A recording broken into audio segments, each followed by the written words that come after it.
घटनेचे शिल्पकार परमपूज्य डॉक्टर बाबासाहेब आंबेडकरांना अभिवादन करतो आणि तुम्हाला सर्वांचे दैवत वंदनीय शिवसेना प्रमुखांना वंदन करतो। व्यासपीठावर आजच्या या चेंबूर आणि अणुशक्तीनगर विधानसभेच्या महायुतीच्या संकल्प मेळाव्याकरता आपल्या सर्वांना यापूर्वी भाषण करून आणि मार्गदर्शन करून गेलेले आशिष शेलारजी, प्रसाद लाडजी आणि आत्ता सर्वांना त्यांनी मार्गदर्शन केले आदरणीय कांताताई, शिवसेना तालुका प्रमुख रवींद्र महाडिक, भाजपा बबलू पांचाळ, मुंबई अध्यक्ष RPI सिद्धार्थ कासारे, आमचे मित्र नरेंद्र राणेजी, जिल्हाध्यक्ष सिद्धार्थ कांबळेजी, जिल्हाध्यक्ष गोळसे, राजेश शिरवळकर, तर नावं भरपूर या ठिकाणी आहेत।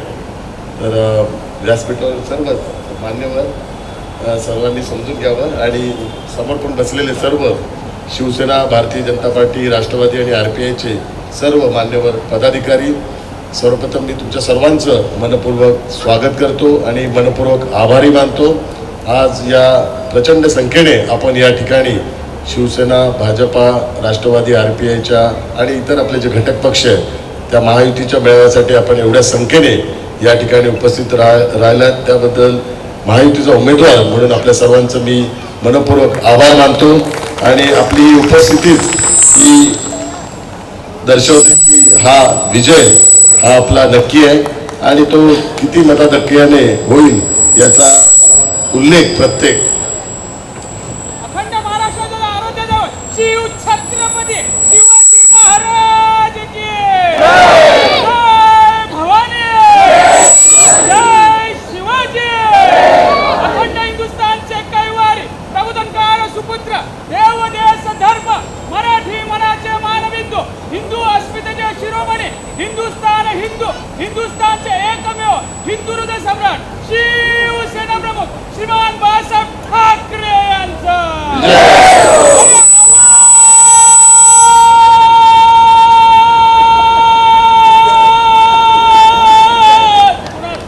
महायुतीचा आज एक विजय असतो।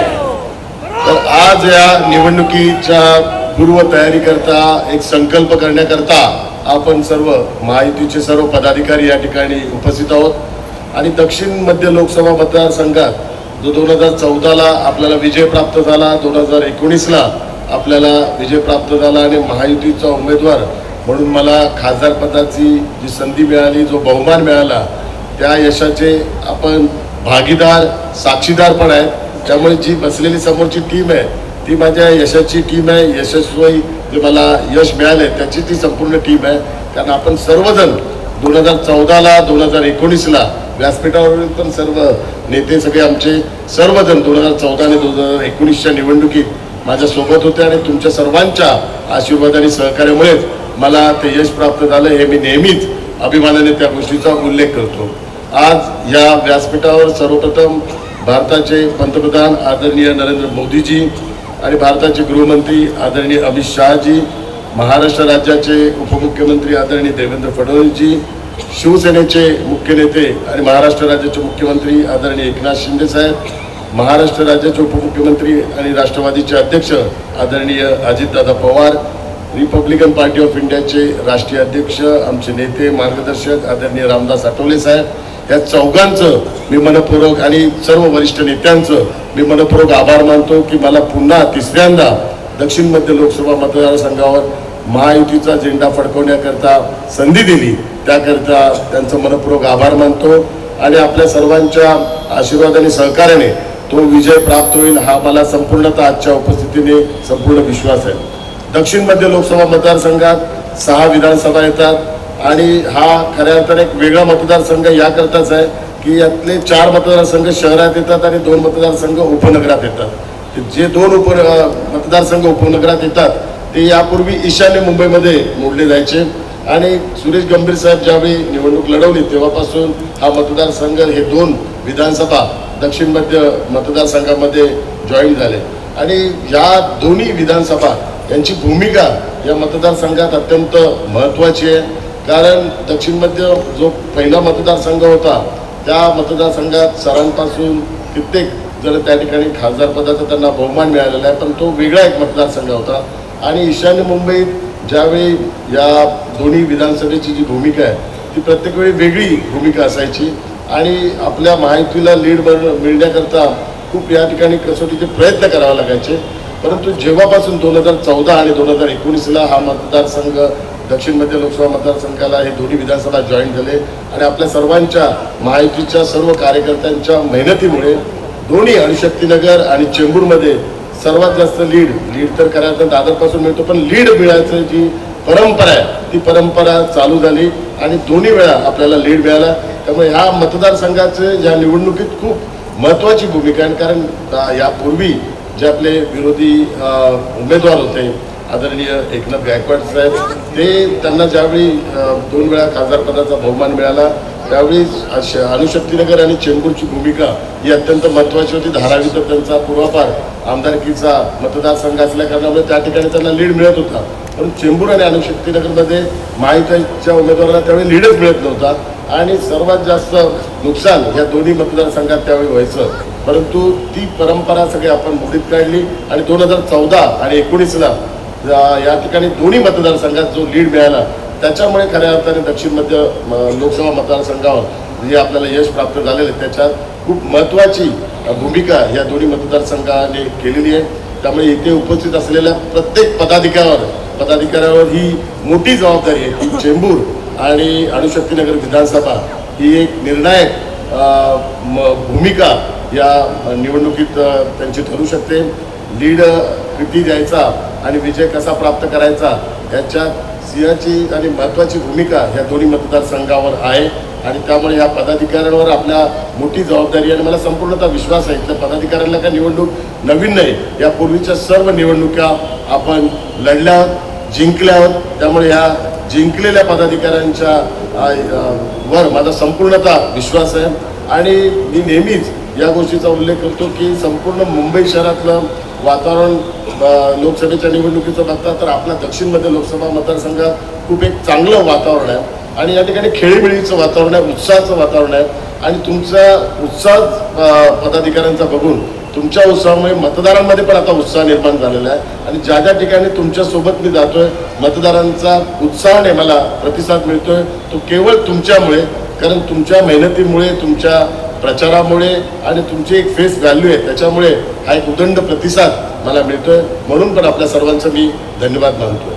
दक्षिण मध्य लोकसभा मतदारसंघ हा एक महाराष्ट्रातला एक वेगळा मतदारसंघ आहे ज्याचा मी वारंवार ज्या गोष्टीचा उल्लेख करतो आणि आज आपण महायुतीचे 4ही पदाधिकारी सगळे एकत्र होतोय. पहिल्यांदाच आपण सर्व गटप्रमुख बूथप्रमुख आणि इतर आपले सर्व पदाधिकारी त्यावर पुढील त्या सर्वांचा एकत्र मेळावा हा पहिल्यांदाच आपला मेळावा होतोय. प्रत्येकाची ओळख असावी, प्रत्येकाचं मनोमिलन व्हावं याकरता ही आपण बैठक या ठिकाणी आयोजित केलेली आहे आणि हा जी महायुती आपली झालेली आहे ती महायुती शिवसेना भाजपा RPI तर यापूर्वीच महायुती आमची होती. ती एक शिवसेना BJPचं एक वेगळं नातं आहे, एक वैचारिक नातं आहे. RPI आमच्यासोबत आला तर एक शिवशक्ती भीमशक्तीचा जो माननीय शिवसेना प्रमुखांचं जे स्वप्न होतं ते पण त्या माध्यमातून साकार झालं. राष्ट्रवादी आता आपल्यासोबत आलेलं आहे, ते विकासाकरता आलं आहे. राष्ट्रवादीचे अनेक भूमिका घेतली की विकासाकरता महायुतीच्या सोबत यावं आणि आदरणीय प्रधानमंत्री नरेंद्र मोदीजींच्या नेतृत्वाखाली जो विकास होतोय त्याकरता त्या विकास यात्रेत, विकसित भारत यात्रेत सामील होण्याकरता आदरणीय राष्ट्रवादीचे अध्यक्ष आदरणीय अजितदादा पवार साहेबांनी तो एक ऐतिहासिक निर्णय घेतला. त्याचं पण आम्ही सगळ्यांनी स्वागत करतो आणि त्यामुळे महायुती ही आपली एक वैचारिक दृष्टीने एकजूट ठरलेली महायुती आहे. दुसरं महत्त्वाचं कारण का या जेवढे आपले आपण 4ही पक्ष आहेत त्या 4ही पक्षांना एक इतिहास आहे आणि त्या पक्ष स्थापनेपासूनचा एक राजकीय त्याचा प्रवास आहे. त्याच्यात शिवसेनेचा जर राजकीय प्रवास बघितला तर ह्या दक्षिण मध्य लोकसभा मतदारसंघात शिवसेना भवन आहे, वंदनीय शिवसेना प्रमुखांचं स्मृतीस्थळ या ठिकाणी आहे. शिवसेनेची स्थापना या मतदारसंघात झालेली आहे. शिवसेनेचं शिवाजी पार्कचं महत्त्व, शिवसेनेमध्ये केवढं महत्त्वाची भूमिका शिवाजी पार्कने बजावलेली आहे. त्याच शिवाजी पार्कचं उल्लेख मी याकरता करतो की त्या शिवाजी पार्कचं नातंच आपल्या चौघांच्या करता ते चौघांचं जे नातं आपलं जे होतं आहे जे आपण वैचारिक नातं, आपण रक्ताने एकत्र नाही, आपण विचाराने एकत्र आहोत. रक्ताचे नाते आहे ते वेगवेगळ्या भूमिका मांडतायत आपल्या पक्षाच्या माध्यमातून, पण आपण या ठिकाणी सगळेजण बसलेलो ते एक विचारांच्या नात्याने, एक मोदीजींच्या नेतृत्वावर विश्वास ठेवून आपण सगळेजण या ठिकाणी आहे. त्यामुळे शिवाजी पार्कची भूमिका आपल्या चारही पक्षांच्या दृष्टिकोनातून का महत्त्वाची आहे, कारण शिवाजी पार्कवर शिवसेना प्रमुख बाळासाहेब ठाकरे यांचं एक नेता एक मैदान ही नेहमीच दसऱ्याच्या मेळाव्याच्या माध्यमातून ओळख राहिलेली आहे. भारतीय जनता पार्टीचे पण शिवाजी पार्कचं एक वेगळं नातं आहे. भारतीय जनता पार्टीचं वसंतस्मृती दादरलाच आहे. त्यामुळे एक भारतीय जनता पार्टीच्या दृष्टिकोनातून पण हा मतदारसंघ एक वेगळ्या भावनिक आणि प्रतिष्ठेचा आहे. RPAच्या संदर्भात पण शिवाजी पार्कचं नातं आहे, चैत्यभूमीचं आमचं नातं आहे. त्यामुळे हा एक पवित्र आमचा मतदारसंघ आहे. आत्ताच कांबळे साहेबांची आणि सिद्धार्थ कांबळेजी आणि राणे साहेबांशी चर्चा करताना राष्ट्रवादीची पण सुरुवात ही शिवाजी पार्कवरूनच झालेली आहे. त्यामुळे आपल्या सर्वांकरता हा एक वेगळा मतदारसंघ आहे आणि त्यामुळे आपल्यावर सर्व महाराष्ट्रातल्या 48 मतदारसंघापेक्षा या मतदारसंघातल्या पदाधिकाऱ्यांवर एक वेगळी जबाबदारी आपल्या सर्वांवर आहे. कारण आपल्या पक्षाचं आपल्या विचाराचं वेगळं नातं या मतदारसंघाची आहे आणि आपल्या पक्षाच्या आणि विचाराच्या प्रतिष्ठेचा हा मतदारसंघ आहे. त्यामुळे ह्या ठिकाणी जसं 2014ला महायुतीचा उमेदवार म्हणून आपण मला जिंकवलं, 2019ला आपण जिंकवलं आणि आता 2024ला पण आपण सर्वांच्या आशीर्वादाने मी जिंकेल हा मला आता तुमच्या उपस्थितीने संपूर्णतः विश्वास आहे. जास्त वेळ घेत नाही आहे. विकसित भारत जे स्वप्न आदरणीय प्रधानमंत्री नरेंद्र मोदीजींनी आपल्या सर्वांसमोर ठेवलेलं आहे ते स्वप्न साकार करण्याकरता आपण सगळेजण मेहनत करणार आहोत. आणि एक उमेदवार म्हणून माझा पण अजेंडा आणि माझा पण एक प्रायोरिटी किंवा एक मॅनिफेस्टो असेल वचननामा तो पण मी आता घोषित करतो आहे. जसं आदरणीय प्रधानमंत्रीजींनी विकसित भारत 2047ची घोषणा केलेली आहे तशी मी पण आता घोषणा करत आहे विकसित मुंबई 2034. कारण विकसित मुंबई 2034 म्हणजे जो मुंबईचा जो विकास आराखडा आहे जो मी स्टँडिंग कमिटी चेअरमॅन असताना त्याची सुरुवात केलेली तो पूर्ण करण्याचा आता मी संकल्प घेतला आहे आणि तो मी पूर्ण करून दाखवणार हा मी विश्वास तुम्हाला पण देतोय, मुंबईकरांना पण देतोय. दक्षिण मध्य लोकसभा मतदारसंघ तर त्या विकसित मुंबईमधला एक पार्ट असणारच, पण संपूर्ण मुंबई शहरासाठी पण आपलं जे पूर्ण योगदान असावं त्या दृष्टिकोनातून 2034चा विकास आराखडा पूर्ण करण्याचा म्हणजे विकसित मुंबईचे विकसित भारत हा एक अजेंडा घेऊनच या निवडणुकीला मी सामोरे जाणार आहे. या सर्व गोष्टींचा उल्लेख करताना मी संविधानाच्या बाबतीत पण ज्यांनी उल्लेख केला त्याबद्दल सगळ्या वक्तव्यांनी पण आपलं भूमिका मांडली आणि संविधानाच्या बाबतीत मी नेहमीच या गोष्टीचा उल्लेख करतो की संविधानाचा विषय हा केवळ दिशाभूल करण्याकरता आहे आणि आपल्या सर्वांना माहिती आहे की माझा जन्म 14 एप्रिलचा आहे. त्यामुळे जन्मताच मला ती जबाबदारी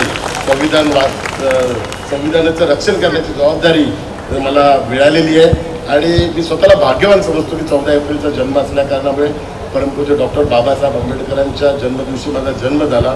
त्यामुळे या गोष्टीचा उल्लेख करतो. डॉक्टर बाबासाहेब आंबेडकर हे संविधानाचे निर्माता आहेत आणि माझा पण जन्म 14 एप्रिलला झाल्यामुळे मी संविधानाचं रक्षण करताय ही आता भूमिका आहे आणि म्हणून आपण पण सगळ्यांनी आता हीच भूमिका करायची. आम्ही सर्वजण संविधानाचे रक्षण करतात. त्यामुळे आयुष्यातला शेवटचा श्वास जोपर्यंत आहे तोपर्यंत संविधानाला कोणी हात लावणार नाही ही मी तुम्हाला गॅरंटी देतो. आणि तुमचा खासदार तुम्ही माझ्यावरती जबाबदारी टाका, तुम्ही त्या बाबतीत काय काळजी करू नका. संसदेत असेल कुठल्याही व्यासपीठावर असेल संविधानाच्या रक्षणाकरता मी स्वतः तिकडे पुढे असेल आणि जो काही वैधानिक अधिकार आहे त्या अधिकाराच्या माध्यमातून संविधानाचं रक्षण आणि सन्मान करण्याची जबाबदारी ही माझ्यावर असणार आहे. आज जाताना फक्त शेवटी एवढंच सांगू इच्छितो की आपण 2014-2019ला जी निवडणूक जिंकली आणि शिवसेना प्रमुख बाळासाहेब ठाकरे यांचं आमचं स्वप्न होतं ते साकार करण्याची मला संधी मिळाली. शिवसेना प्रमुख बाळासाहेब ठाकरे यांचे विचार नेण्याचा जो संकल्प माननीय मुख्यमंत्री एकनाथ शिंदे साहेबांनी घेतला त्यामुळे ही खऱ्या अर्थाने संधी मिळाली. कारण पुन्हा एकदा महायुतीत आम्ही ज्यावेळी प्रवेश केला तेव्हा शिवसेना गटनेता बनण्याचा मला बहुमान मिळाला आणि आपल्याला माहीत असेल पार्लमेंटमध्ये गटनेत्याला खूप महत्त्व असतं. तुमच्या आशीर्वादामुळे मला ती पण संधी मिळालेली आहे. आता एवढंच सांगिततो की 2014ला माननीय पंतप्रधान नरेंद्र मोदीजींच्या मी हिंदी में बोलतो 2014 में माननीय प्रधानमंत्री जी के नाम से हम जीते हैं. 2019 से माननीय प्रधानमंत्री नरेंद्र मोदी जी के काम से हम जीते हैं. और 2024 में माननीय प्रधानमंत्री नरेंद्र मोदी जी के गारंटी से हम जीतेंगे। जय हिंद, जय भारत। CEN न्यूज देश प्रदेश की ताजा तरीन खबरों के लिए CEN न्यूज को सब्सक्राइब करें और रहें पल पल की खबर से हर पल बाखबर।